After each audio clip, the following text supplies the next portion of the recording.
hỡi các đại nghĩa sĩ tân dân chủ, hỡi các anh chị em máu thịt Việt Nam, chúng ta do dân tộc mà hình thành, vì dân chúng mà đấu tranh. Đứng dậy này, tuyên cho đến mãi mãi muôn muôn về sau, là màu mỡ cho đất đai, là kết tụ của tiếng Việt, là tự hào, là di sản cho con cháu. Tinh và hồn luôn luôn cùng sông núi, sống thì phải cho lẫm liệt, mà thác cũng phải đáng tự hào, bất khuất và hùng anh.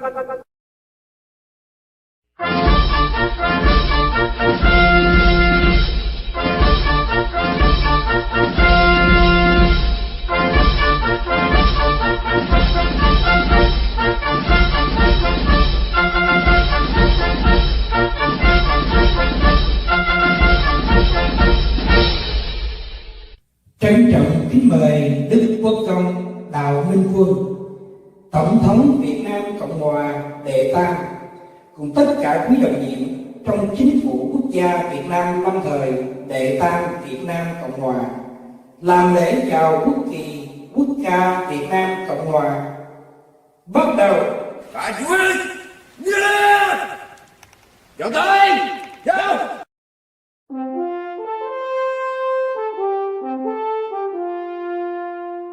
Này công dân ơi, đứng lên đáp lời sông núi, đồng lòng cùng đi hy sinh tiếc gì hơn sao, vì tương lai quốc dân cùng sống và khói tên, làm sao cho núi sông từ nay luôn vững bền, cho thấy phơi trên gương dao.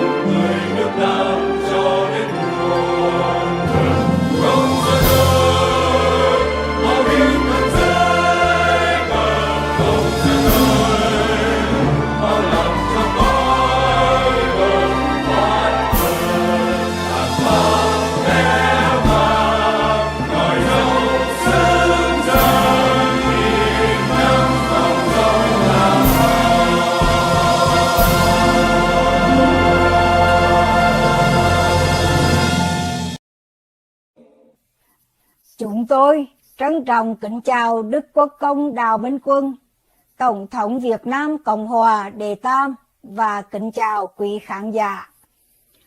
Trân trọng kính mời Đức Quốc công và quý vị cùng chúng tôi nghiêm trang dâng lời cầu nguyện. Chúng con là các thành viên đồng nhiệm của Chính phủ Quốc gia Việt Nam lâm thời đệ tam Việt Nam Cộng hòa. Nguyện xin đấng tối cao, Thượng Đế, Trời Phật và hồn thiên sông núi, các bậc tiền nhân anh hùng dựng nước và giữ nước, xin phù hộ độ trì ban phước lành cho chúng con, xin che chở cho đất nước và đồng bào thân yêu của chúng con được thoát khỏi cộng sản và nạn chiến tranh tàn phá. Xin bảo vệ Đức Quốc công Tổng thống Đào Minh Quân và tất cả những nhà ái quốc chân chính.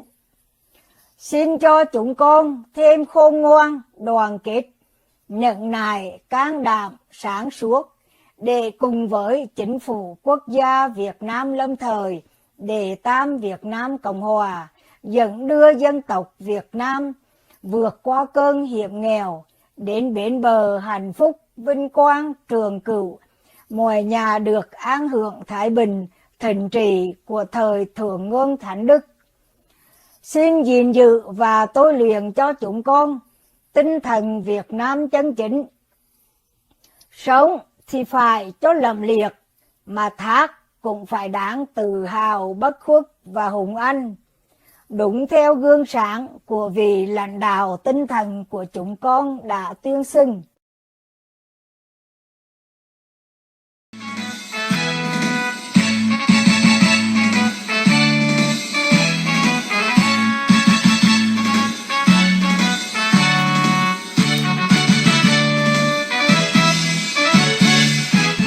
The military jacket of leniency.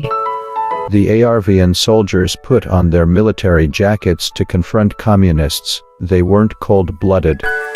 They didn't wear their military jackets to kill and occupy the territory, but they wear that uniform to protect the integrity of the South's territory in particular, and the country of Vietnam in general, and protect the freedom and civilization, protect the peaceful life of the people of South Vietnam, and follow the footsteps of their ancestor with an indomitable spirit. And today, we are descendants of Vietnam through the Lac Hong blood. As descendants of the Republic of Vietnam, we have the right to be proud of the world of our heroes from thousands of years ago, following the First and Second Republic of Vietnam. There are also many heroes who decided to wear these military jackets with an indomitable spirit, the responsibility for the country. They are patriots who love the people. We will introduce to you a soldier of the Republic of Vietnam with an indomitable heroic spirit, a generous heart, full of talent and virtue. That soldier is the Imperial Duke President Đào Minh Quang. He put on the army uniform at the age of 16 for the first time. He attended a training course at the Mike Force Commando Camp at Sun Cha in the summer of 1968, and then returned to continue his study.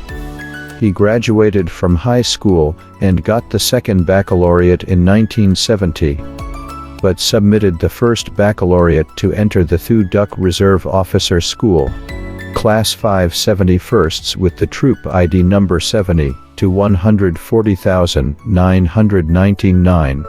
After graduating, due to the escalation of the war in the hot summer of 1972, the Imperial Duke volunteered to work at the Quang Tri Sub-Command to jump into the Dong Ha military fire zone.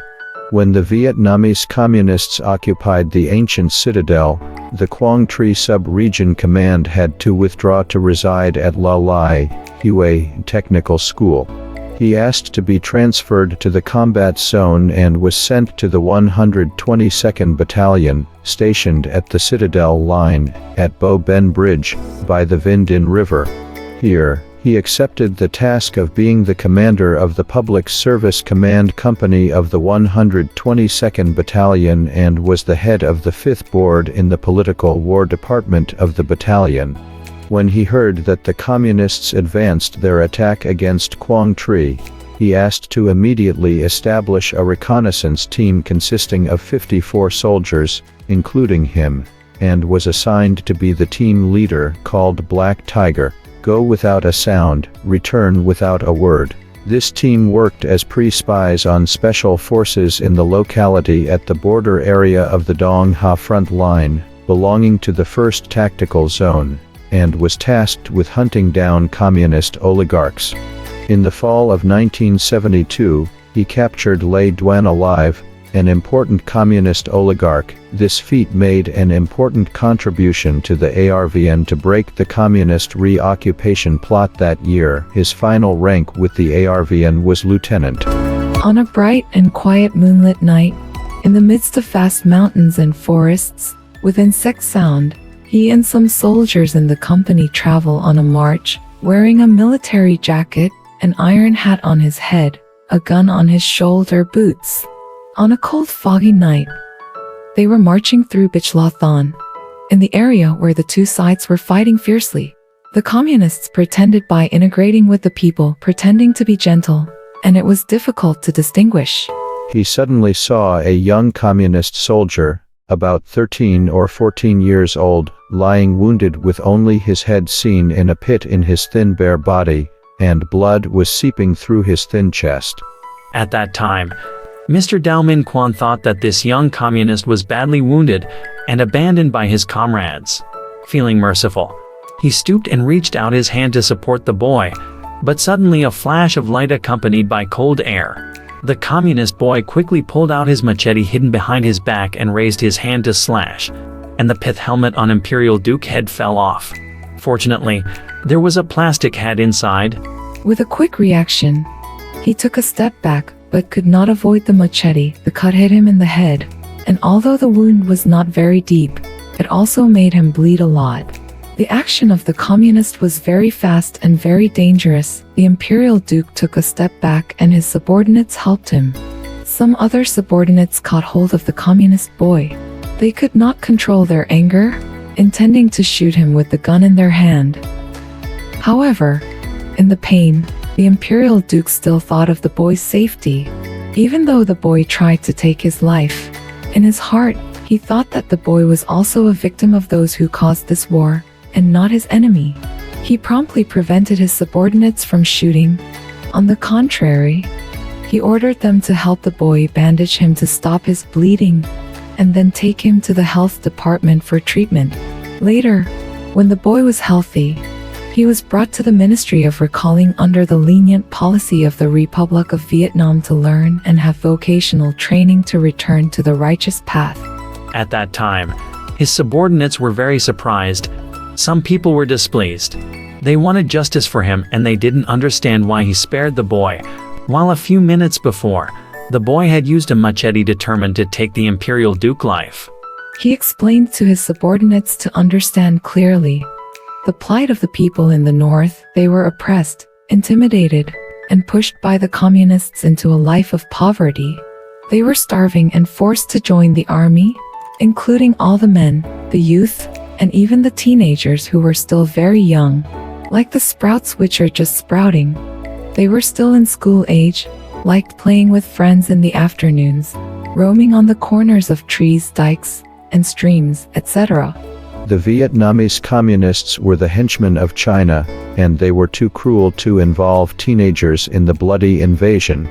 They brainwashed and put poisonous communist theory in the innocent souls, and the people of the North, so that they would think badly of the people in the South. They instilled hatred in the government of the Republic of Vietnam and American friends, to create an invasion of the South under the deceitful allegation, long-term resistance war to liberate the South and reunify the country. They spread false information that the South Vietnamese were colonized by the US and needed to be liberated. They took advantage of the patriotism of the people of the North in general and young people in particular to put them into an unjust war. The imperial duke loves and sympathizes with the people of the North, especially young people, because he understands that he uses love to eliminate hatred. His tolerance made his subordinates respect him. So far, in the war to eliminate the communists, the imperial duke still uses the policy of leniency and humanity. In the Constitution of the Third Republic of Vietnam, there are also policies to recall communist soldiers to return to justice and nationhood. We are the same red blood and yellow skin. Why should we kill each other for foreign bandits to enjoy? The imperial duke uses the mind revolution, international public law, and national law, takes the will of the people, and uses the referendum vote to tell the world that the Vietnamese people are sick of the communist regime. It was a revolution without bloodshed, without war, but still being able to regain the country's sovereignty from foreign bandits and hand it back to the real owner, which is the Vietnamese people. Only Vietnamese people have the right to be owners of their homeland. Only the imperial duke, with his love for the people, with boundless tolerance, can do these extraordinary things, such as love and forgive his enemies. In the 18 virtue concepts of the imperial duke, also shows us the love for the people, and tolerance for the enemies. The 6th, our greatest strength is tolerance. The 7th, our greatest wisdom is love. We Vietnamese are so lucky to have a leader who is fully qualified, has an indomitable spirit, with a heart that embraces the whole sky. He is the Big Dipper star, the brightest star in the sky, leading the Vietnamese people to step out of the dark prison of the communists, to the golden age, to enjoy a free and prosperous life, to be proud of the country and people of Vietnam before the world. This is one of the many extraordinary virtues of the imperial duke, which we should learn and imitate. We will be very proud to introduce to the world our leader of integrity, who is the Imperial Duke Dao Minh Quan, the 3rd President of Republic of Vietnam.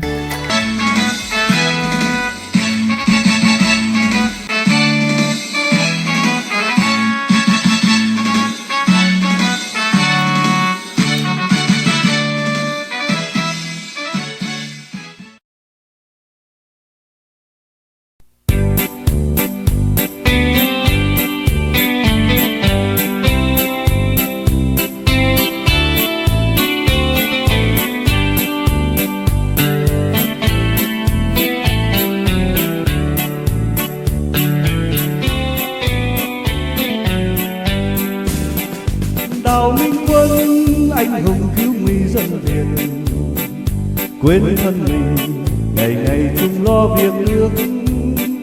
Một lời thề vì dân chiến đấu, không ngại ngùng vì nước hy sinh, cho muôn đời tổ quốc quang vinh. Việt Nam Đào Minh Quân, dân đang chờ ngày vui no ấm, xóa tan bao nỗi lầm than. Việt Nam Đào Minh Quân, xây cơ đồ hồn thiên sông núi.